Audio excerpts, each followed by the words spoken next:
Next और last topic है हमारा टैक्स फ्री परक्विजिट्स में, that is leave travel concession. तो लीव ट्रैवल कंसेशन और passage money to an employ.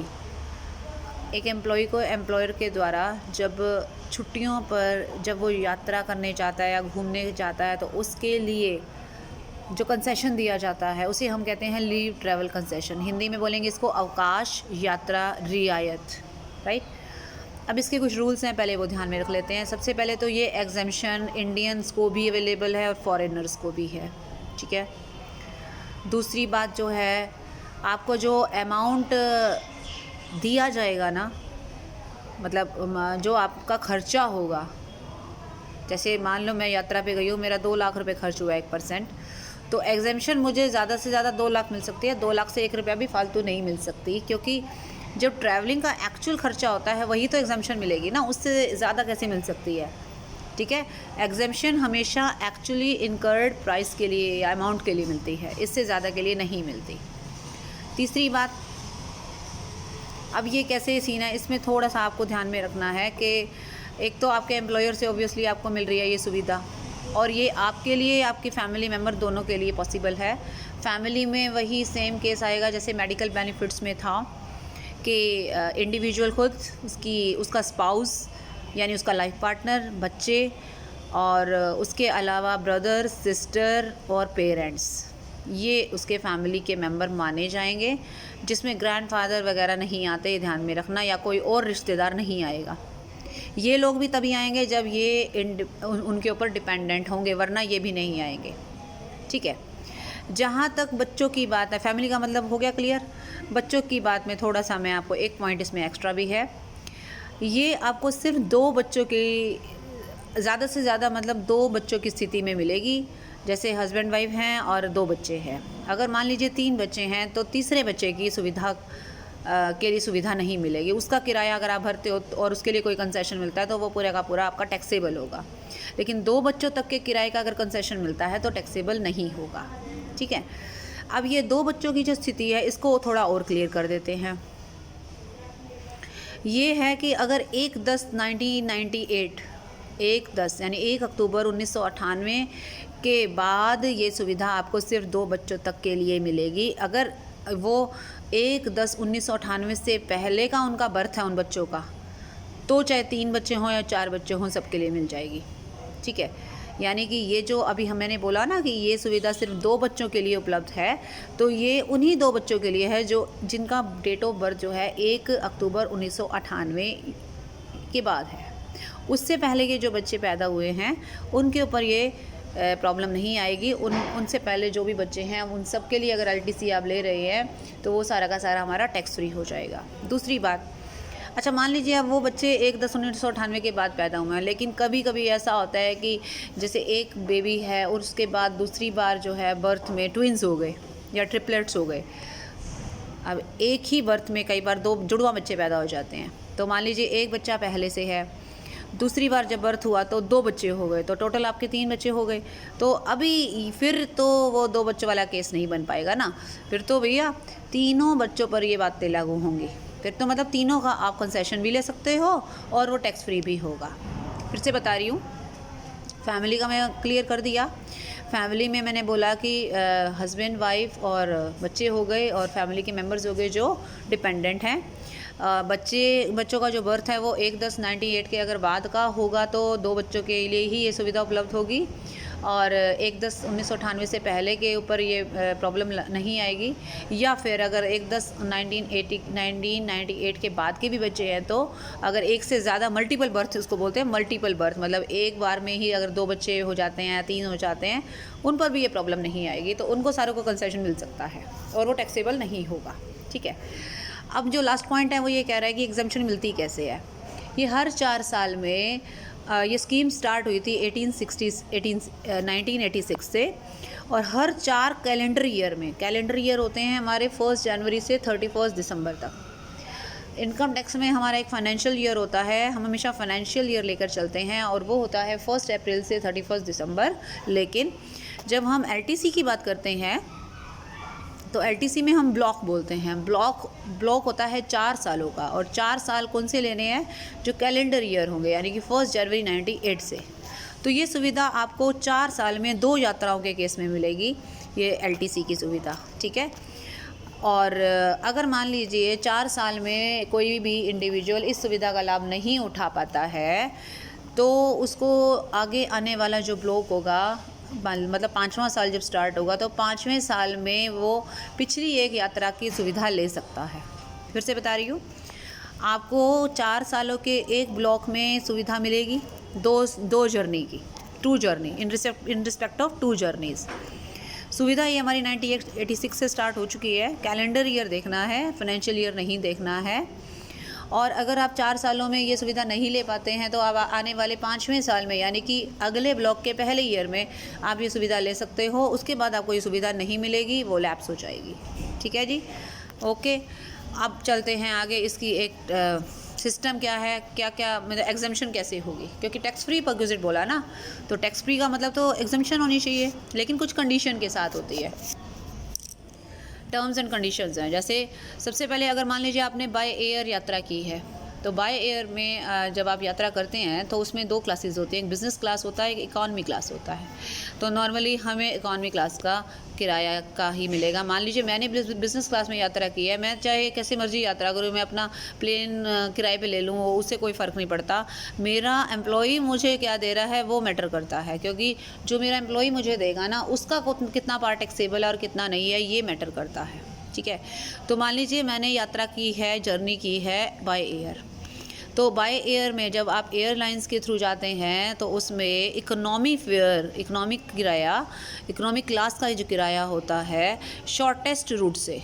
अब मान लीजिए मुझे जाना है कनाडा, या मुझे जाना है केरला, राइट, चाहे मैं कहीं पे भी जाऊँ, तो शॉर्टेस्ट रूट का, अब वहाँ पे जाने के कई रास्ते हैं। मैं लंबा रास्ता पकड़ती हूँ और उसमें ज़्यादा किराया लगता है, और मैं सोचती हूँ कि मुझे एलटीसी मिल जाएगा। नहीं, गलत है।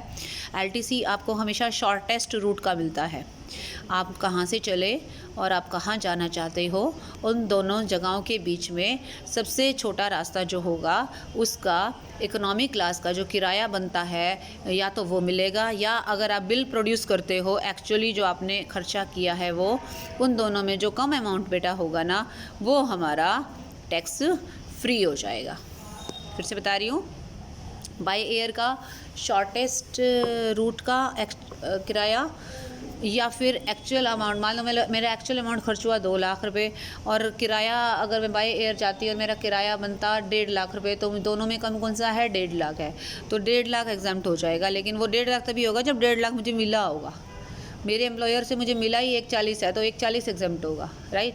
और अगर मेरे एम्प्लॉयर से मुझे 1.60 मिला है, तो मुझे 1.5 लाख एग्जाम्प्ट होगा, बाकी का 10,000 टैक्सेबल हो जाएगा, ठीक है।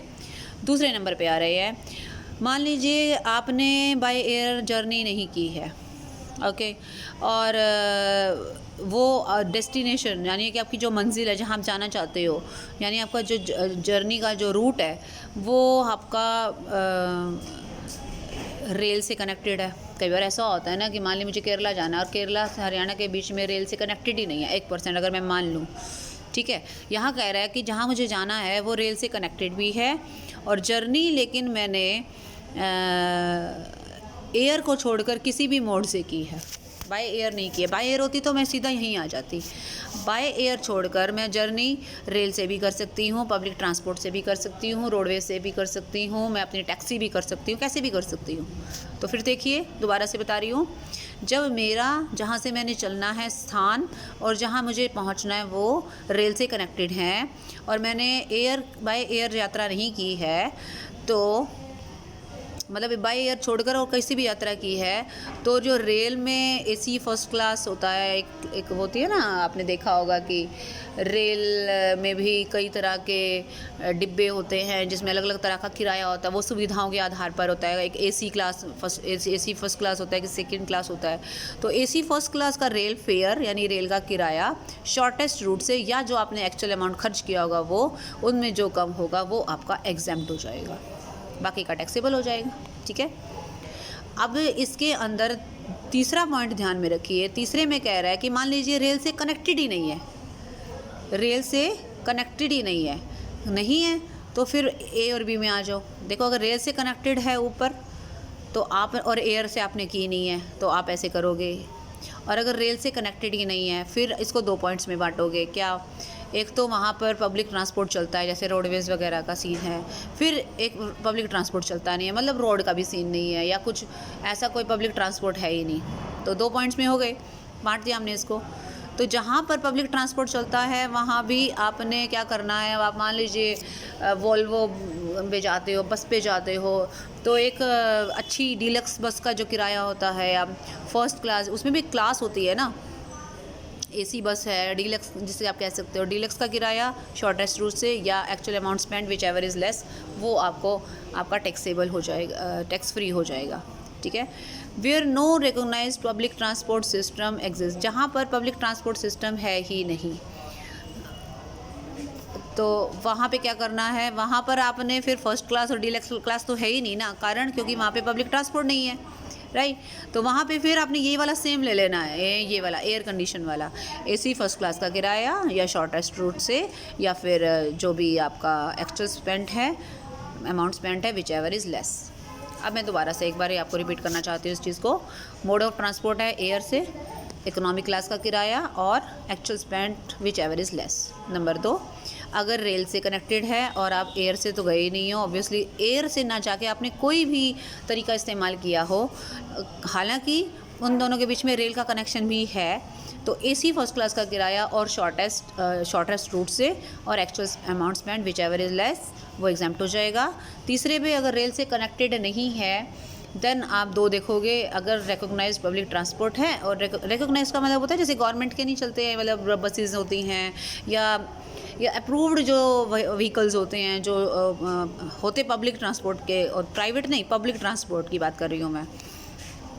तो अगर तो रिकोगनाइज पब्लिक ट्रांसपोर्ट है तो वहाँ उनका एसी का नहीं, फर्स्ट क्लास का, डीलक्स क्लास का देख लेना। और अगर वहाँ पे रिकोगनाइज पब्लिक ट्रांसपोर्ट भी नहीं है, नो पब्लिक ट्रांसपोर्ट, देन आपने देखना है कि फिर वो रेल वाला सेम ले आना। ठीक है। तो ये कैटेगरी हमको बांटनी है और इसके आधार पर फिर हमारा एग्जाम्पशन हो जाएगा। इसका कोई न्यूमेरिकल नहीं है, आगे देखेंगे कोई न्यूमेरिकल आएगा तो उसको सॉल्व करेंगे। अब आपको लास्ट में ले चलती हूँ इस टेबल पे। वैसे ये टेबल कुछ खास, ये सारी चीज़ें आप कर चुकी हो।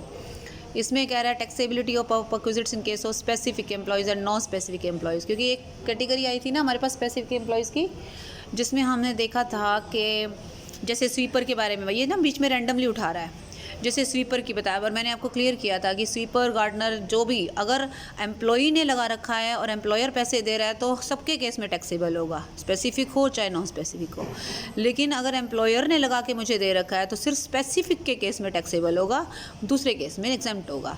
ये सब उन चीज़ों के बारे में बता रहा है, तो इसमें कुछ लंबी चौड़ी बात नहीं है, ये जस्ट मैंने आपको एक पहला बताया कि ये क्यों, ये थोड़ा सा आइडिया दे रहा है आपको कि कई बार क्या होता है कि बच्चे कंफ्यूज हो जाते हैं स्पेसिफिक नॉन स्पेसिफिक के बीच में।